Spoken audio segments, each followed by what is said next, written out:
Yeah. So this is a climate and sustainability focused audience. So don't need to state the obvious, but the climate change problem is very, very real.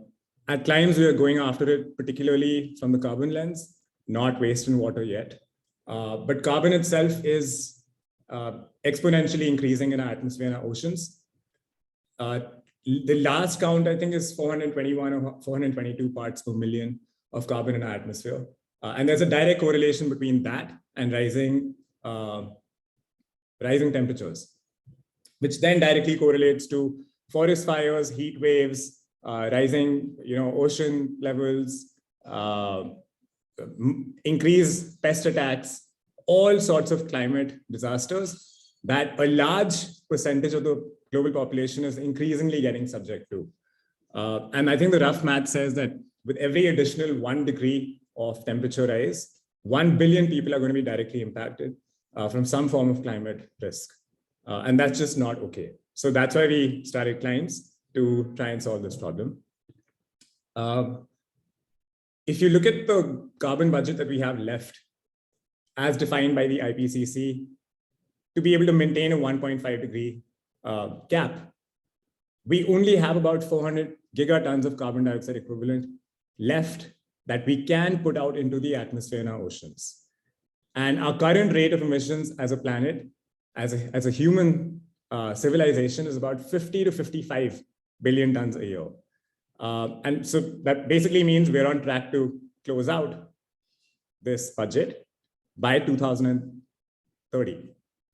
That's another 8 years. And beyond that, every additional 0.1 degree is just going to have significantly higher climate impact that all of us will start facing. I live in Delhi. Last month and the month before that, it touched 49 degrees. That's going to be the new normal. And wherever you live, I'm sure you have some form of climate risk that you're already starting to feel. What is our solution? It's to build Climes so that people can cut what they can with their own emissions and neutralize what they can't. I'm actually going to start by asking each of us over here to find out what our own carbon footprints are, because to a large degree, a lot of people are not even aware of what their own emissions may be in a particular month.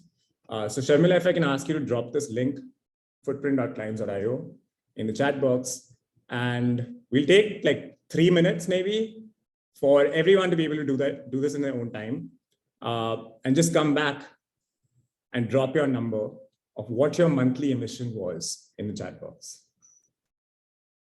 This is going to help you get a good baselining of where you fall based on most forms of consumption that you currently may have.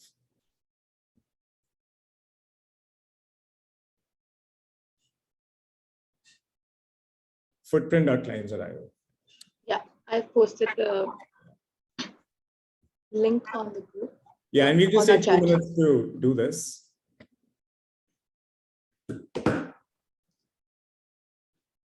And if it's inconvenient for you right now to do it, you can wait it out.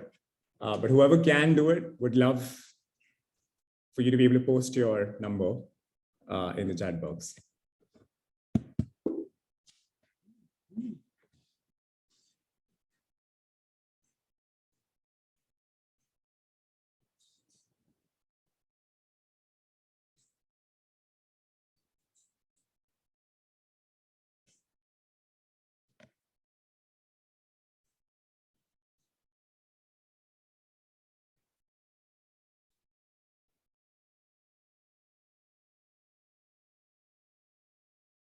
There may be some questions you don't have exact answers to. It's fine, you can give an approximate.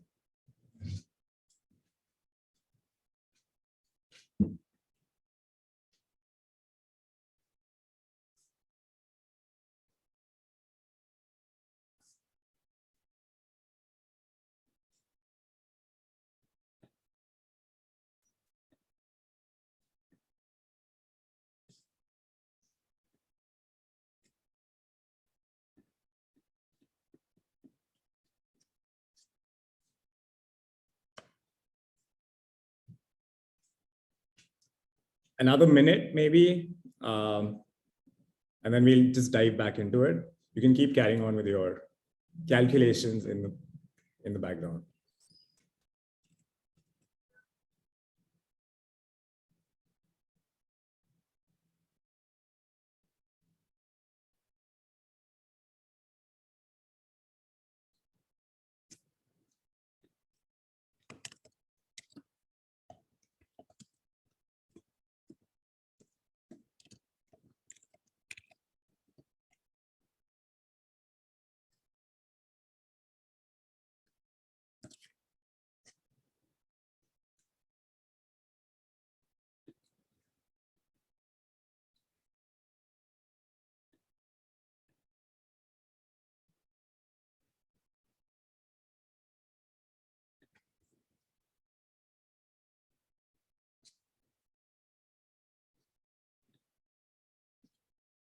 So now a couple of people share theirs. We'll roll on with the solution now after this.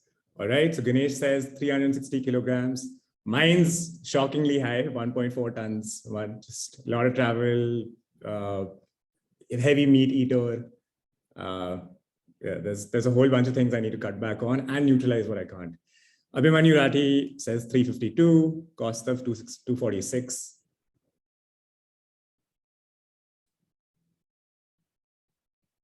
All right, so as your numbers keep rolling in, what do you do about these emissions, right? There are really two solutions. You can cut what you can with alternative choices. So let's say you're a heavy meat eater, you can eat alternative proteins and start cutting back on your emissions. If you are looking to get your house powered with energy, which everybody needs, you can try and get a solar rooftop, right? Or a small solar plant that can at least meet 50 to 60% of your energy needs. If you're looking to reduce your emissions from your transportation, you could opt in for an electric car the next time around you choose to buy a car. And these are all ways of cutting down on your emissions and at least reducing your monthly footprint. But you're still going to have a balance. And all consumption, regardless of how carbon efficient it is, will still have a balance. And that's really where we come in as clients. Sorry. I think it's frozen. Yeah. Sorry, 1 second.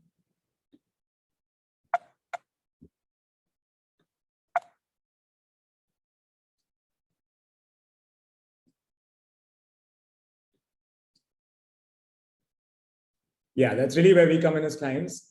And we are giving people the ability to neutralize whatever balance they have.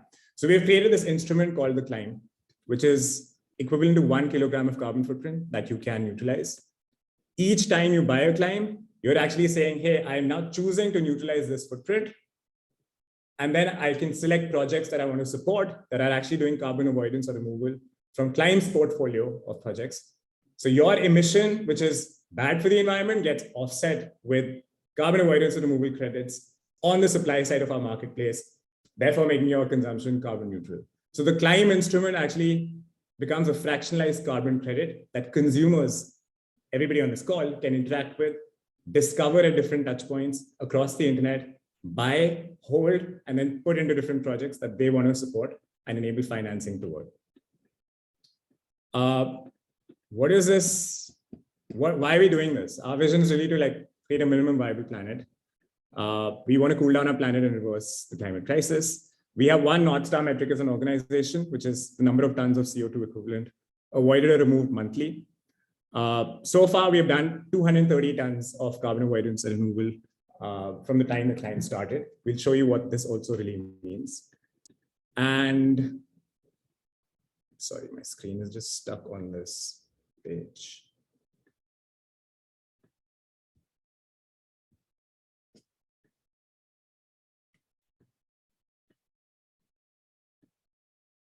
Yeah. Any guesses for what this graph is about? So 2011 to 2020, 21, what does that represent? The really flat line. And then what's the spike that needs to happen to close this gap? Please, any guesses? I'm going to be looking at the chat. No answers or wrong answer over here. Amount of venture capital into sustainable. If you can just drop it in the chat box, that'll be great.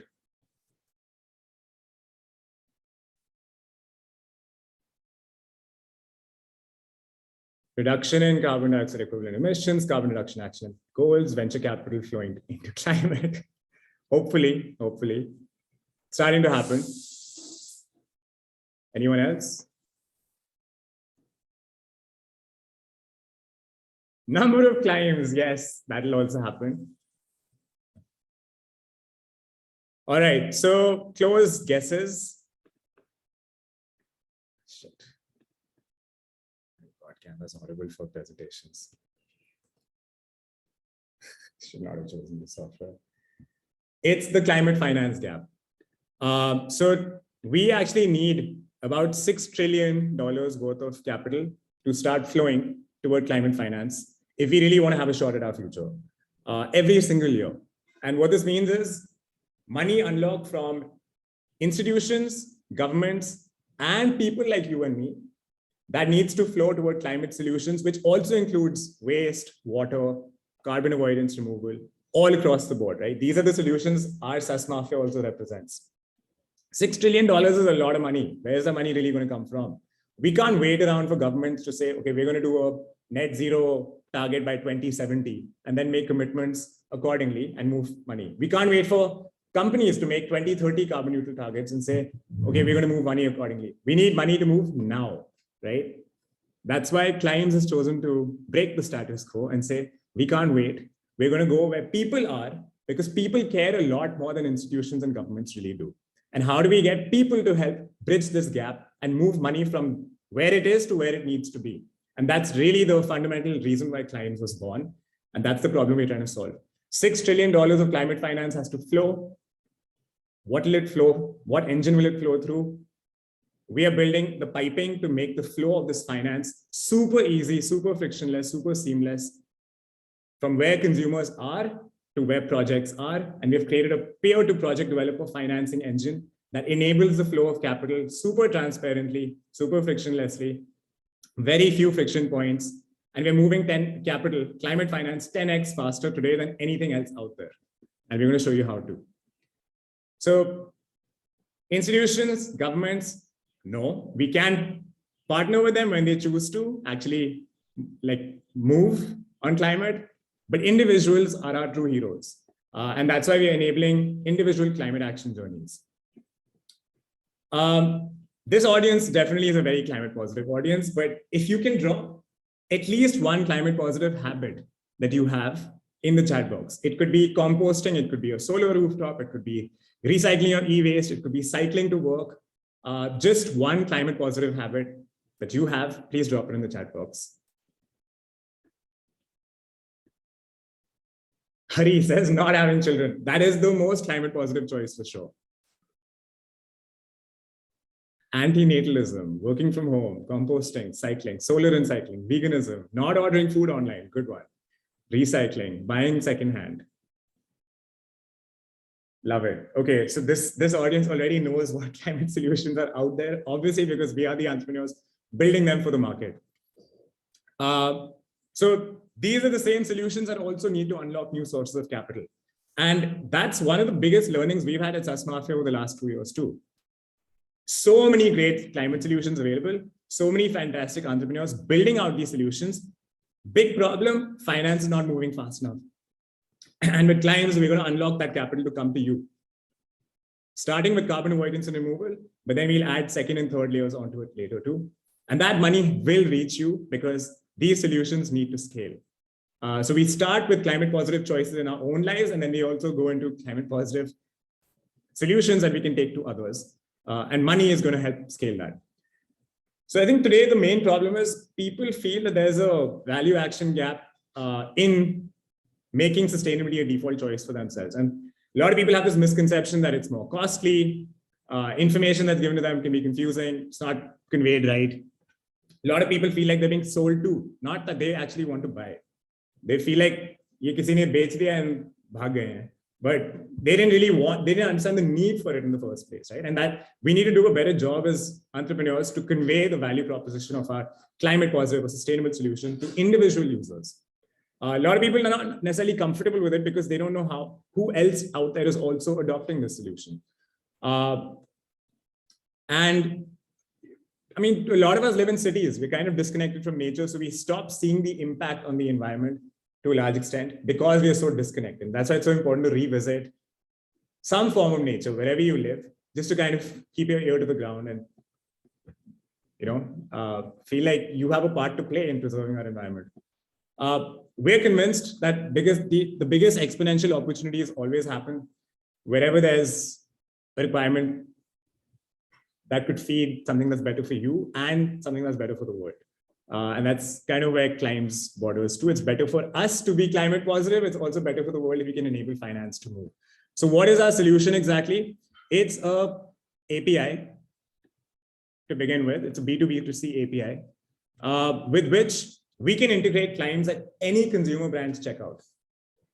And we're already live with a couple of brands. We have Zingbus, which is for carbon neutral bus rides, Make My Trip, carbon neutral flights, Wedding Brigade, carbon neutral weddings. We have 3 more going live next week: carbon neutral toys, carbon neutral fashion, and carbon neutral vacation rentals. And then beyond that, another 15 that are lined up to go live over the next month and a half, 2 months. And what does this really mean? All your consumption has a carbon footprint. You should be able to see that carbon footprint. Number one, you should be able to have the choice to opt in to neutralize it by paying another couple of bucks. Today, the retail rate of a climb is 2 rupees a climb, which means 2 rupees to neutralize 1 kilogram of carbon footprint. 3, collect that credit into your own personal account. 4, choose projects that you want to support. I don't have to decide where your money flows. You should have the power to decide where your money flows. So I'll do a product demo as well. But before I do, the act of intention and action is actually split with the creation of the Climb instrument. So you always see Climbs at brand checkouts, and then you actually go and choose the projects later. And then what comes in between is the ability to scream and shout about it and say that I did something cool for the planet. So we've also created some social value by creating cool like collectibles that you can actually share on your Twitter, LinkedIn, wherever, and tell the world that, hey, I'm a climate positive person. Are you? Right? So whatever you have, climate positive meat, climate positive food, carbon neutral flights. Every time you do this, you collect credit, you get a nice collectible. You can then go use the credit. You can share the collectible. Our macro value prop is, like I mentioned earlier, we're moving trillions of dollars of global climate capital from global demand to India-based projects. And this is actually really important for us. India is the core focus for the supply side. So we want to make India the biggest generator of carbon credit for the planet. And demand will come from consumers in Europe, the US, Middle East, Australia, Asia Pacific, all across. Right? So India will create carbon avoidance and removal credits. Today, we create about 120 million tons a year of carbon credit, where that's nowhere close to where we really need to be. We should be generating 3 billion tons, 4 billion tons of carbon credit every single year.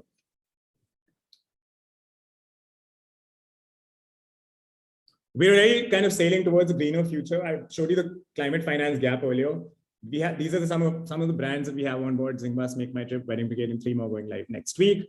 It's going to take about 150 consumer brands who do this, who integrate with us, to really, really make that dent that we imagine we'll be able to do.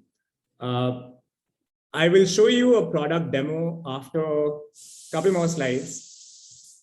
What do people over here assume the opt-in rates at checkouts is? Please drop an answer in the message box. And for those who do know, you can still answer it, but any guesses are cool. What do you think the average opt-in rates at checkouts of our brand partners is?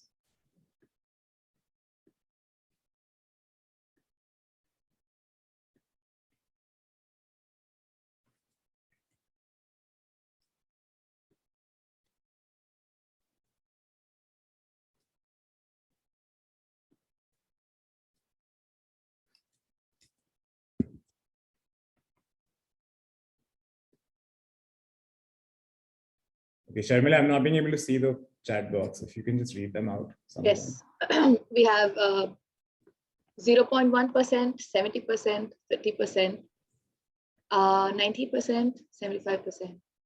And then there's someone who's asked, what's the default, opted in or out? Yeah, very, very cool question. So we're trying both, and we actually leave the choice of default opt-in or default opt-out to our consumer brand partner. And on some of the A/B tests that have been going on, our learning is that on average, people do 50% opt-in. But like as a blended of opt-in, opt-out, it's turning out to be 50%, which just shows that if climate action is easily available, economically viable, fun to do, enough and more people will actually want to do so. So that leads into consumer behavior change, right? We're a climate finance company, but we're also really a consumer behavior change company, because people will only move this money if they really want to do so. So we make ourselves available wherever you consume. We showed you your carbon footprint. Some of you got a good baselining right now. That'll be a mix of carbon footprint from events you go to, flights you take, gifting you do, driving, food, fashion, deliveries, all of it. You should see that in a fractionalized manner. Keep seeing Climbs everywhere you consume at the checkout. Buy those Climbs and then actually be able to use those Climbs. What does this experience look like? I am going to do a little bit of a demo for you now too. Can you see my dashboard? No, we can only see your presentation still. Zoom is messed up today. I'm not even able to get out of this. Okay, I'll have to come back to this, please. So to make change happen, we are showing people their carbon footprint wherever they are, Climbs wherever they are, see the footprint, collect the credit, bring it to our platform, actually use those Climbs to then choose from our portfolio of carbon avoidance and removal projects. And then lastly, as a reward, claim a reward from one of our climate positive brand partners. So we're big behaviors in behavioral psychology. We're big believers in behavioral psychology. All change happens through cue, routine, reward. People have to start seeing something consistently, doing it consistently, and then getting rewarded for doing so. This is operant conditioning, started with B.F. Skinner. All change that happens for consumer behavior change always follows the same principle. So that's really what we are also doing. Show you your footprint, give you the ability to collect credit, use it transparently, and then get rewarded for doing so. This is our core, biggest learning in the last 6 months that we've been active in the market. We have to show people that carbon utilization is absolutely required. It's easy to integrate into your life. It's economically viable and it's fun to use. And if enough people actually start feeling this, more and more people are going to do it. We were quite blown away with the fact that 50% on average opt in at checkouts. Nobody really believed it, but because it follows these principles, we're actually seeing that opt-in rate also increase over time. So who are these people that we're going after and taking on board this Climbs journey? It's 10 million to 100 million people globally who we think largely fall into 3 buckets: 18 to 24-year-olds, 24 to 30-year-olds, 30 to 38-year-olds, starting with people who just care about environmental value, then going into people who also care about social value and want to scream and shout about it, and later on into economic value. We haven't completely dialed down into this piece yet, but to really go mass market at some point, will there be economic incentives defined from actually participating in a system like this? We think there's a possibility, but not today. So just to reiterate, what is the process of the Climb itself? Each time you see a Climb at a checkout and you buy it, it gets minted. We're not a token, we're not an NFT or a crypto play, but it operates on similar principles. Each time you buy it, a new Climb is created. It comes into your account from the partner brand that you bought it from for the kind of consumption that you had. Then you take it, you go into our supply side of the platform, transform.climbs.io, and then you actually go and choose different projects that you want to support. There are 6 projects listed today. Please go have a look at it. Not being able to share my screen for that particular page. We have 4 forestry projects and 2 non-forestry carbon avoidance projects. We've onboarded projects like Say Trees, Hasten Ventures, Farmers for Forests to generate future Climbs credits for them. Not past work done, but future work, 2023, 2024, 2025. And they actually are now opting into Climbs as a preferred financing instrument to be able to plant those seeds for forests to grow. And then we're also enabling financing for past credit. 2018, 2019, 2021, carbon credit generated by renewable energy projects, waste to energy projects. And we are making the entire basket available to people and seeing what sort of projects people actually like. Which one do you go and support? Because when you put your Climb into a particular carbon avoidance mitigation or removal solution, the value of that Climb is unlocked for them to receive as grant money. And then once that happens, we actually link the carbon credit generated by them to the Climb instrument, and then it's retired on the books forever. So there's never any double counting. What is the market size over here? 120 to 180 million tons of carbon credits currently generated from India. We think this needs to move up to 3-4 billion tons a year. The requirement globally is actually 51 billion tons because that is our carbon output. We have to solve for 40 billion tons that we need to stop emitting every single year. And another 11 billion tons that needs to be removed from our atmosphere and our oceans that's already out there. So 51 billion tons is the size of the problem. We're nowhere close to the supply that's actually needed to solve this problem. How do we, one, ramp up supply? Two, how do we create demand for that supply? Three, unlock financing to flow into those projects so that more and more people will actually want to create carbon mitigation projects. Just to give you a sense of what the supply side also looks like, we look at it as a three-piece stack: carbon avoidance, which is the base; carbon removal, which is even better quality projects; and then carbon to value, which is our sweet spot. We absolutely love anybody who is working on converting carbon from the waste material it is to a useful material for society. Think carbon-infused fuels, carbon-infused concrete, carbon-infused vodka. There's a company literally working on that. So here's a sampler. You can actually look at each bucket of what sort of projects we're on the hunt for to bring onto the supply side of our marketplace. If any of you is working on carbon mitigation, seriously enough, you have a methodology to validate that you are avoiding or removing carbon, come talk to us. We would love to figure out if we can get you listed on our platform too. Here's a sampler of the 6 projects and where they are in the country today. There's real money moving to them, like grant money, super fast, 10x faster than any other form. So consumers form the payer set, project developers form the supply set. In between is the Climes financing engine. We are moving money at the rate of, I think, about 6 tons a day today. But with every new consumer brand that integrates with us, that curve is getting exponentially ramped up. I'm sure there's some people over here who know how carbon credit is generated, but those are 2 large buckets: avoidance and removal. Please dive into any one of these subsets if you want to actually think about creating a carbon mitigation project, and we can talk about how to help you get finance for it. We started a year ago as a project, but we really turned into a company in November. We're registered as a Delaware C Corp, but we have a fully owned Indian subsidiary. And yeah, we're making steady headway. Our North Star metric, as I mentioned, was the number of clients moved. So this is a consistent daily tracker of the number of clients moved so that everybody can actually see it out there. If we succeed, we would have facilitated at least 10 million tons of new carbon credit every single month. And I say at least because we have to do a lot more than that.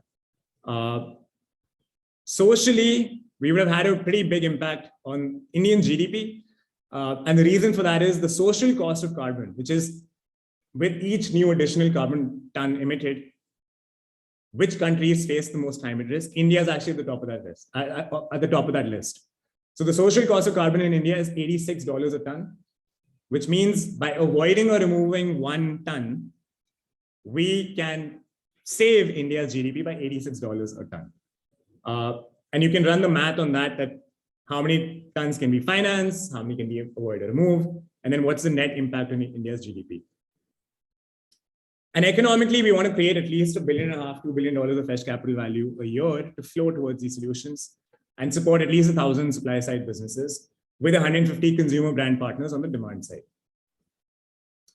Couple of contrarian truths we believe in, and this is what we started Climes with. Won't read them all out, but the core one is that finance is the most important lever for solving our climate crisis.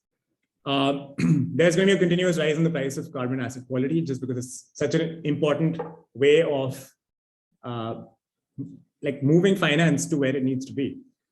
And climate worthiness is going to be the new credit worthiness. So forget about your credit scores. We're going to be coming up with carbon scores, climate scores that should enable you real status in society because that's the need of the hour.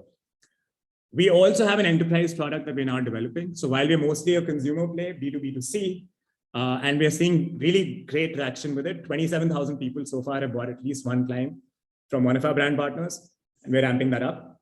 We're parallelly now starting to build out an enterprise product too. And this is a way for companies, big companies, to solve their own climate action agenda on the same product stack that we have currently built.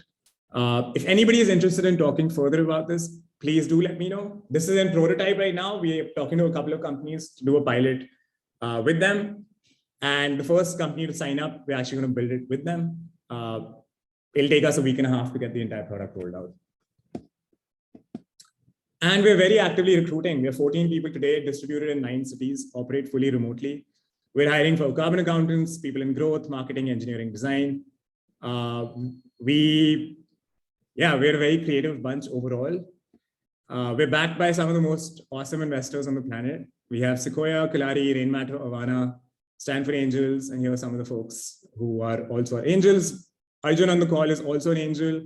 So reach out. Like if you want to get connected to any of these folks, or like if you want to help support us, not in capital form, but in terms of partnering with consumer brands.